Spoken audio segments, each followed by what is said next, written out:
85 कोटींच्या निधीवरून जिल्हा परिषद सभेत खडाजंगी। ग्रामपंचायत की जिल्हा परिषद टेंडर प्रक्रियेवर गोंधळ। जिल्हा परिषदेची पहिली सर्वसाधारण सभा यशवंतराव चव्हाण सभागृहात अध्यक्ष दीपक वैद्य यांच्या अध्यक्षतेखाली पार पडली। सभेत 15व्या वित्त आयोगाच्या 85 कोटी रुपयांच्या निधीवरून जोरदार चर्चा रंगली। ग्रामपंचायतीमध्ये सध्या प्रशासक की सरपंच यांना अधिकार आहेत, याबाबत संभ्रम असल्याने टेंडर प्रक्रिया अडचणीत येत असल्याचा मुद्दा सदस्य लवटे यांनी उपस्थित केला। यावर अतुल पवार यांनी जिल्हा परिषद स्तरावर टेंडर प्रक्रिया राबवण्याची मागणी केली, तर आदिनाथ देशमुख यांनी ग्रामपंचायत स्तरावरच टेंडर व्हावीत अशी भूमिका घेतली। त्यामुळे सभागृहात काही काळ गोंधळाचे वातावरण निर्माण झाले। अखेर याबाबत स्वतंत्र बैठक घेऊन निर्णय करण्याचे ठरले।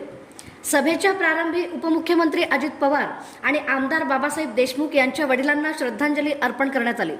सभेत आरोग्य, शिक्षण, कृषी, पशुसंवर्धन आणि महावितरण या विषयावर सदस्यांनी अधिकाऱ्यांना धारेवर धरले। तसेच जिल्हा परिषदेमधील रिक्त पदे तातडीने भरण्याची मागणीही करण्यात आली। सभेअखेरीस उपाध्यक्ष इंद्रजित पवार यांनी वेळेचे नियोजन करण्याचे आवाहन केले, तर पक्षनेते रश्मी बागल यांनी पुढील सभा सकाळी 11 वाजता घेण्याचे आणि लंच ब्रेकची व्यवस्था करण्याचे आश्वासन दिले।